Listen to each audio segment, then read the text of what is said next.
keeps it PG, but always keep it a G. Let's get into this reading and let's see what comes up. As you can see, I am doing a blackout reading, okay?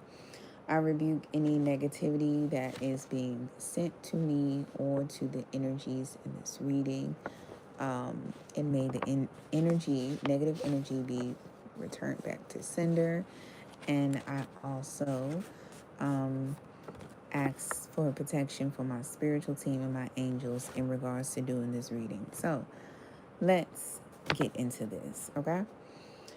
I feel like there is something where somebody purposely put you in an unsafe situation because they thought that you were the enemy.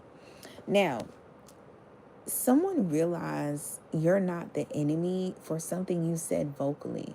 I don't know if somebody is stalking you on social media, but I don't know if like you were at a party with a friend, you could have been with a friend, you could have been just speaking, and they realized like with how you were talking that you had no animosity towards them, you had no ill intentions towards them, you were not even their enemy.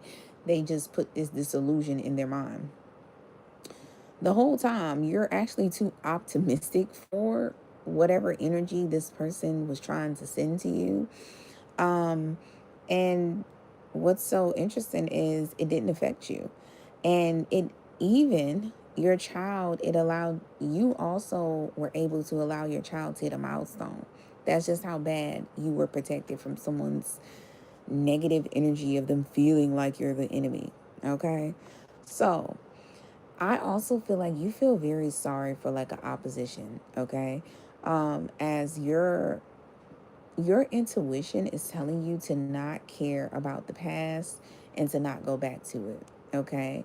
There is something where I feel like somebody is reminiscing about the past in regards to you, and maybe there were good times, but you're just like, no, that was then and this is now, and I just have to move forward. It's like your soul can feel like it's time for you to just continue to keep it pushing, okay? Specifically away from this past person.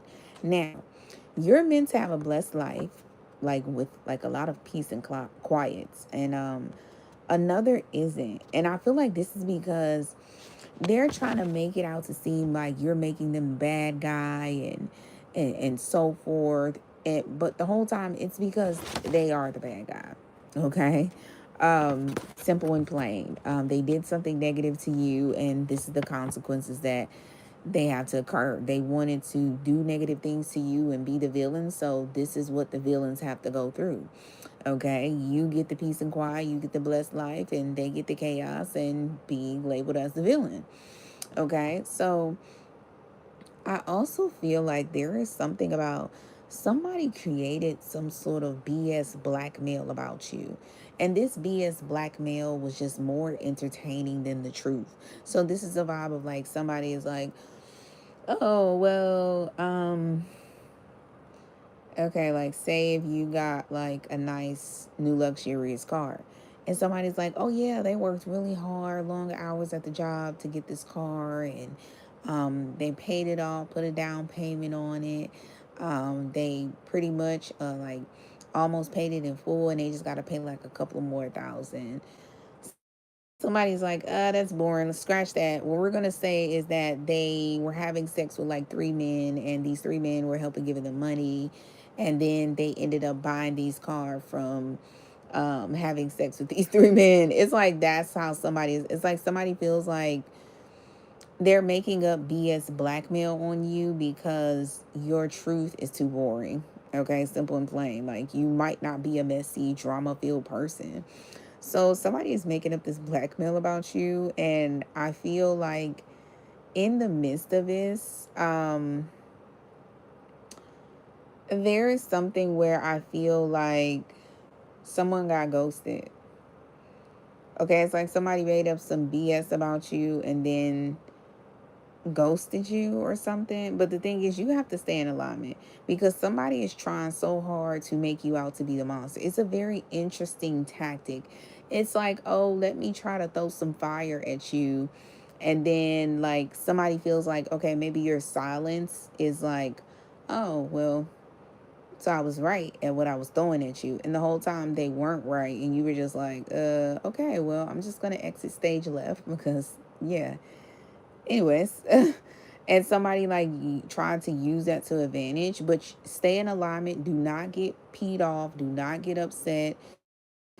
Do not get off your rocker, because whoever this is who's calling themselves quote unquote ghosting you after some BS blackmail that they've entertained, they're trying to make you out to be a monster, but it's not going to work at all. It will not work. Okay.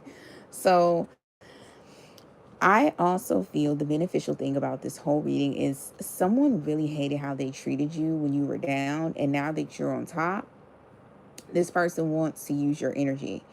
And they're using their free will very negatively. Okay. Like somebody is just so upset that you were able to get back on your feet. And now they feel like they're the ones that's at the bottom and you're on top. Okay. So they're trying to do some sort of weird dynamic to like get you back down.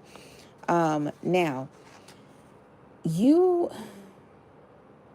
somebody is doing this with their free will negatively just so you can need them.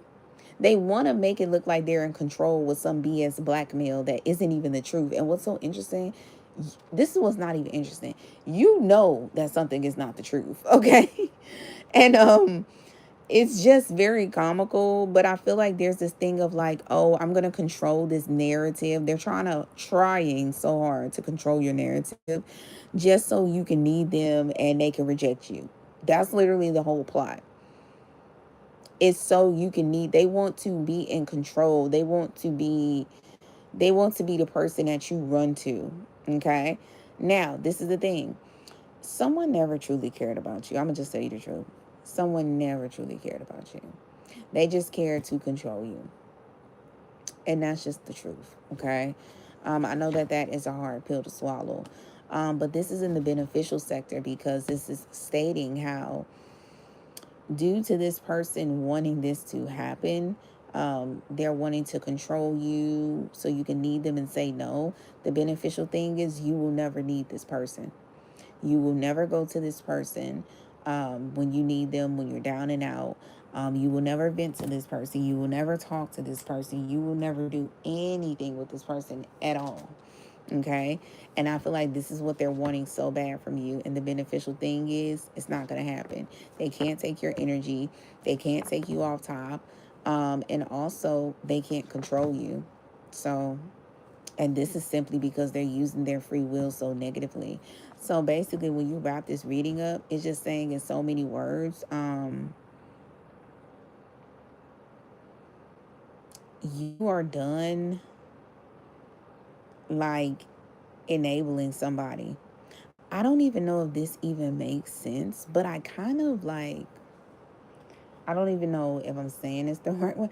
I kind of feel like and when I mean the right way, I'm trying to say what I'm feeling. I don't even know if like you kind of knew, like, I don't know if this is a masculine energy, but like you kind of knew this person needed to be enabled by you so they can feel like some sort of superior. I don't know if you kind of played off of this. You know how like some of us women, most women when they get older, they get very smarter and they realize that men need to feel like they're in control or feel like they're empowered. Masculine energy, put it to a resonate. Shout out to my LGBT community. But masculine energy needs to feel empowered, okay?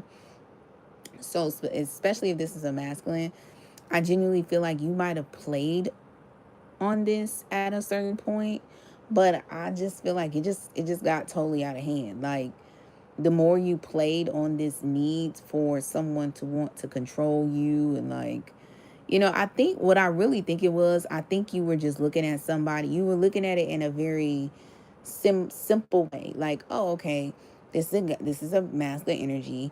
Masculine energy has egos, and this person just want their ego stroked. Oh no, you started to realize like, whoa, this is not an ego stroke thing. This is like some spiritual stuff. Like this person literally wanted you down and out because you being down is what made them to accomplish things off of your energy of being depressed, being sad, And they felt way more energetic going for things when they felt like your spirits were down. And they also felt good with making you a punching bag. And I feel like, like I say, I feel like you were just like, you just kept it simple. You were like, you didn't really think too deep into this because, you genuinely thought this person actually cared for you. And I just think you were just like I say, you were just like, oh, this is just a male thing. This is like a masculine thing. This is an ego thing. No, you started to realize this is much deeper. Like, this person wants to see you down and out on the streets, on your last. And when you have your last, they want you to ask them for money. It's almost like I'm getting a vision of you being homeless, you being dirty, your clothes are dirty. They look outdated, your shoes are like busted. You just do not look like you are surviving at all. You have dirt all over your face, dirt on your hands. You look like you haven't ate in days. You probably haven't slept. You haven't had a good place to sleep. And then it's like somebody sees you on the street and you're begging for change and you like need help. Like, okay, what I'm thinking about is like, okay, so, I don't know, but this just came in my head. Snowfall, right? So on Snowfall, I don't know if you guys ever watched this, but it's a guy named Franklin Saint where he becomes this big time drug dealer. And his girlfriend at the current time, it was like I guess like his high school sweetheart, you can say, at that time in the series. And she ended up getting on drugs. And she ended up going with this like real known crackhead in the hood, and she got her on drugs. Okay, Franklin Saint's girlfriend. And well, the dad actually came to him and was like, hey, I need you to find her. I don't know where she's at, and I know you can find her. um and he went to go find her and look for her. And I genuinely feel like he cared about, well, I don't know. You know what? That might actually be a good example because look, let me tell you something. So, okay, yeah, okay. Because I'm like, why is this coming to me? Okay, so look, this is the thing. So, in that series, the dad came to him and was like, hey, go find her, because he's a drug dealer. He got connections everywhere. He got eyes everywhere. He know a bunch of people. And her dad was the police. And, the police don't really got that much information because nobody's talking to the police. So Franklin Saint went to go find her. He found her at a crack house. And he got her up out of there. But when he got her up out of there, she like said something to him real disrespectful, slapped him in his face and embarrassed him. And he left and his feelings was so freaking hurt. Like beyond hurt, right? So, something, I forgot how it ended up. I think he ended up killing her father. He ended up killing her father. And when she found out that he killed her father, she found him and went and shot him. And he was like walking on a cane for a while.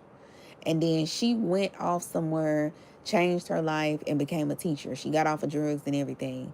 And he came and found her, and he just kind of was like, normally Franklin Saint kills people. He didn't kill her though. He just kind of like threatened her and let her know, like, pretty much, I know where you at. And I could kill. He didn't kill her, but he was like, basically, I kill you at any time. It's that power over a person. This is what this person really cared about with you. They cared about this power they have over you because, truth be told, what I really feel is this person was so scared that you would have power over them. So they were just like, you know what? I would rather have power over you. So when you sum that up, there's not somebody that cares for you, because somebody that care for you, somebody that, I don't know. Because I can honestly say, like, Franklin Saint could have killed her plenty of times, but then, damn, he went on and gone killed her dad. You know what I'm saying? So it's just like, it's like I want to say, oh, Franklin Saint cared for her, because when he seen her, he didn't kill her. Like, oh, he cared for her, but he's also letting her know, like, you make a next one false move, I kill you. I will find you. I can find you again and kill you. So basically when you really chop this, I'm almost trying to I'm because I can genuinely feel whoever you who are watching this video, my baby, my soul tribe, I genuinely feel like you really want to feel like this person cared about you, but they didn't. Now, they might have had some feelings for you, but I don't know what it might be. I don't know if it's traditions. I don't know if it's just this person's makeup and DNA, because it's just certain things, when people say, oh, I can change this person, I can change. It's certain things you can never change about a person. It's just certain things that's never going to change with somebody. It's just like, I call it makeup. Like, it's in a person's makeup, their DNA. You know what I'm saying? It's probably them. Like one thing I can't change about, like, let me give an example of a person that we all know. Like, let's see, Sade. You can't change Sade being sultry and sensual. You just can't change that. It's like that shit is in her makeup, her DNA. When she talk, when she walk, when she sing, when she hum a melody. Like, it's sultry, it's seductive, it's sensuality. That's her makeup. Even when she talk, it just is very sultry and seductive. Okay. It's kind of like that. Like, this just might be this person makeup. They like to control people. I don't know if it's traditional wise or makeup or both, but this is how this person loves. And I just feel like this might not be the way that you love, and this might not be the way that you care about people.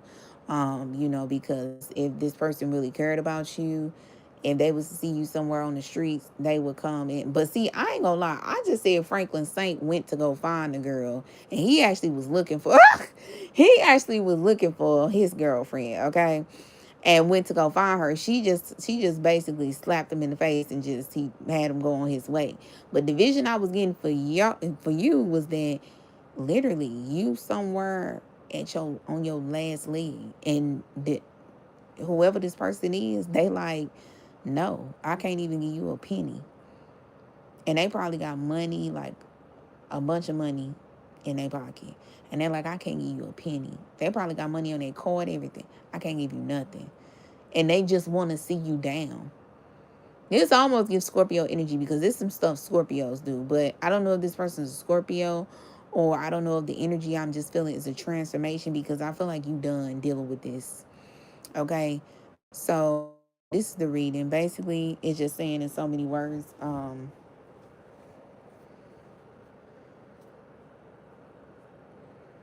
it's just saying, this one I'm going to tell you. Cross your I's and dot your T, so you never have to need this person. And I think that's literally what you're going to do. You're going to make sure that you never, ever, ever need this person. And I genuinely feel your spiritual team is going to make it to where you never, ever need this person ever again. Okay? So, yeah, that's the reading. Somebody wants you to need them so they can make you look like a monster, and it's just not, it's never going to happen.